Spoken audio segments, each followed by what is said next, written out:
नमस्कार। आज हम हिंदी भाषा की छठी कक्षा की पाठ्य पुस्तक ज्ञान सागर के पाठ 13 अनोखी दौड़ का अध्ययन करेंगे। इस पाठ में एक मित्र अपने दूसरे मित्र को एक पत्र के माध्यम से अपने अनुभव को साझा कर रहा है। तो देखते हैं। प्रिय मित्र राज, सप्रेम नमस्ते। हम सब यहाँ सकुशल हैं। तुम्हारी कुशलता व प्रसन्नता की मंगल कामना करता हूँ। बहुत दिनों से तुम्हारा कोई पत्र नहीं मिला। क्या कारण है? इन दिनों मुझे तुम्हारी बहुत याद आ रही है और मिलने की इच्छा भी हो रही है, लेकिन अभी बहुत जल्दी मिलना तो हो नहीं सकेगा। यही सोचकर तुम्हें पत्र लिखने बैठा हूँ। आगे वह लिखता है, पिछले रविवार मैं अपने माता पिता के साथ छोटी बहन के विद्यालय गया, जहां उनका खेल दिवस मनाया जा रहा था। इस अवसर पर मैंने एक अद्भुत नज़ारा देखा, जिसके विषय में मैं तुम्हें कुछ बताना चाहता हूँ। खेल दिवस के उपलक्ष्य में वहाँ अनेक खेल प्रतियोगिताओं का आयोजन किया गया था, जैसे जूडो, शतरंज, कबड्डी, वॉलीबॉल, तैराकी आदि। उस दिन कुछ दौड़ प्रतियोगिताएं भी हुई, जिनमें बच्चों ने बढ़ चढ़कर भाग लिया। जो दृश्य सबसे अधिक रोमांचित करने वाला था, रोमांचित का अर्थ है पुलकित करने वाला या आनंदित करने वाला, खुश करने वाला था, वह दृष्टिबाधित छात्रों का इन खेलों में पूरे उत्साह से भाग लेना था। दृष्टिबाधित छात्र से यहाँ पर अर्थ है जिन्हें आँखों संबंधी कोई दिक्कत होती है, यानी जो देख नहीं सकते, जो बच्चे देख नहीं सकते, उनके लिए लंबी कूद, गोला फेंक जैसी प्रतियोगिताओं के साथ साथ एक अनोखी दौड़ का भी आयोजन किया गया था। इस दौड़ में इन बच्चों के सही दिशा निर्देश के लिए उनको एक एक सहायक दिया गया था। वे उसको पकड़कर बखूबी दौड़े। जब इनकी प्रतियोगिता चल रही थी तो सब बच्चे अपने मित्रों को प्रोत्साहित कर रहे थे। वे सब जोर जोर से इनके नाम पुकारकर और तालियां बजाकर इनका जोश बढ़ा रहे थे। प्रोत्साहित करना जैसे मोटिवेट करते हैं ना, यहाँ हिंदी में प्रोत्साहित दिया गया है, इंग्लिश में आप जैसे मोटिवेशन शब्द का यूज़ कर सकते हैं यहाँ पर। यह नज़ारा देखकर मैं आनंदित हो उठा, यानी प्रसन्न हो उठा या खुश हो गया। मेरे मन में इस दृश्य ने अमिट छाप छोड़ी, ऐसी छाप जो कभी ना मिटे, यानी स्थायी हो जो। मेरे मन में अनेक जिज्ञासाएं उत्पन्न हो गई। घर वापस आने पर मैंने पिताजी से बातचीत करते हुए अपने मन में उठने वाले सवालों के विषय में बताया और उन प्रश्नों के उत्तर जानने की उत्सुकता दिखाई। पिताजी ने मुझे समझाते हुए जो बताया वह मैं तुम्हें भी बताना चाहता हूँ। उन्होंने कहा कि जिन्हें हम विकलांग समझते हैं, उन बच्चों में बहुत सी योग्यताएं होती हैं। विकलांग का अर्थ होता है कि जो बच्चे जो हैं किसी भी तरह से असमर्थ होते हैं, जैसे कोई देख नहीं पाता, कोई चल नहीं पाता ढंग से, या जो कोई सुन नहीं पाता, या किसी न किसी तरह की कोई उनमें शारीरिक समस्या होती है। उन बच्चों में भी बहुत सी योग्यताएं होती हैं। कई बच्चे अच्छी कविताएं व लेख लिखते हैं, तो कई बच्चे मधुर गीत गाते हैं।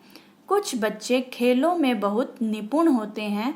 ये बच्चे हमसे कुछ भिन्न योग्यता वाले बच्चे हैं और हमारे समाज का अभिन्न अंग हैं, यानी हमारे समाज से अलग नहीं है, हमारे समाज का ये एक अंग है। इन्हें जीवन में आगे बढ़ने के लिए पर्याप्त अवसर दिए जा रहे हैं।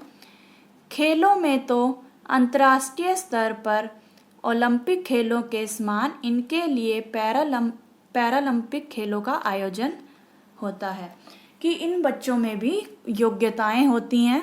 जरूरी नहीं है कि अगर वे विकलांग हैं तो वे कुछ नहीं कर सकते, वह भी बहुत कुछ कर सकते हैं। आपने उनके बारे में सुना होगा, सूरदास जी के बारे में। सूरदास जी बहुत ही प्रसिद्ध कवि थे और उन्होंने बहुत ही अच्छी रचनाओं और साहित्यों की रचना की, लेकिन वे एक आंख से अंधे थे। फिर भी उन्हें बहुत ही सम्मान मिला और बहुत ही प्रसिद्धि प्राप्त हुई, क्योंकि उनमें यह कला थी, वह बहुत ही योग्यताएं थी उनमें बहुत सारी। पैरालंपिक खेल ओलंपिक के ही समान 4 वर्ष के अंतराल पर होते हैं। जिस वर्ष जिस देश में ओलंपिक खेलों का आयोजन होता है, उसी वर्ष उस देश में पैरालंपिक खेलों का आयोजन भी होता है। ग्रीष्म तथा शीत पैरालंपिक खेल अलग अलग होते हैं। इन खेलों में विश्व के अलग अलग देशों के भिन्न क्षमता का अर्थ है योग्यता वाले खिलाड़ी भाग लेते हैं। ये खेल उनके लिए मात्र प्रतिस्पर्धा में भाग लेना नहीं, बल्कि स्वयं को प्रमाणित करने का अवसर होता है। कि प्रतिस्पर्धा यानी उनके लिए सिर्फ ये कंपटीशन नहीं है कि हमें कंपटीशन में बस भाग लेना है, अपने आप को जीतना ही उनके लिए मकसद नहीं होता, बल्कि स्वयं को प्रमाणित करने का अवसर है।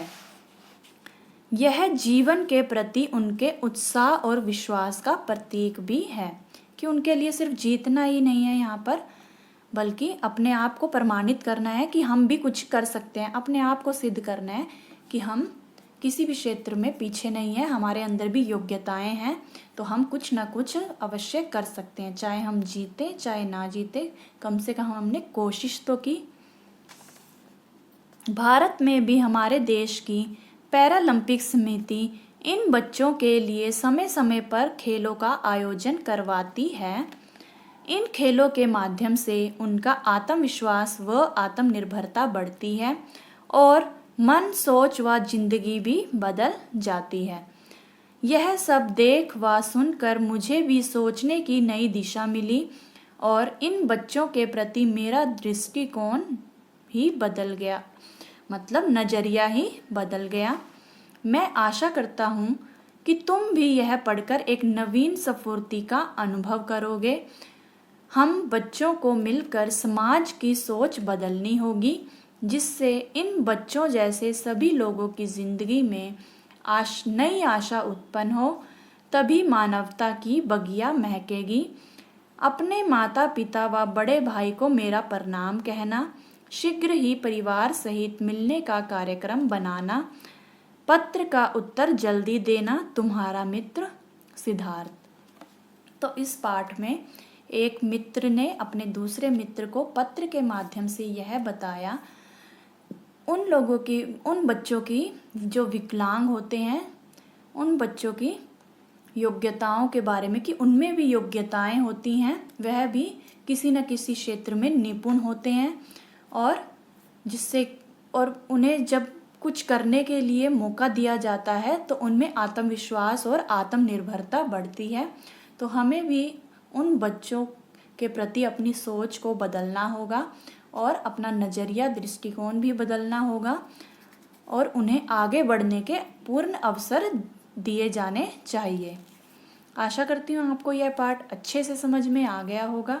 अगली वीडियो में हम इसी पाठ के अभ्यास के प्रश्न करेंगे। तो मिलते हैं अगली वीडियो में, तब तक के लिए नमस्कार।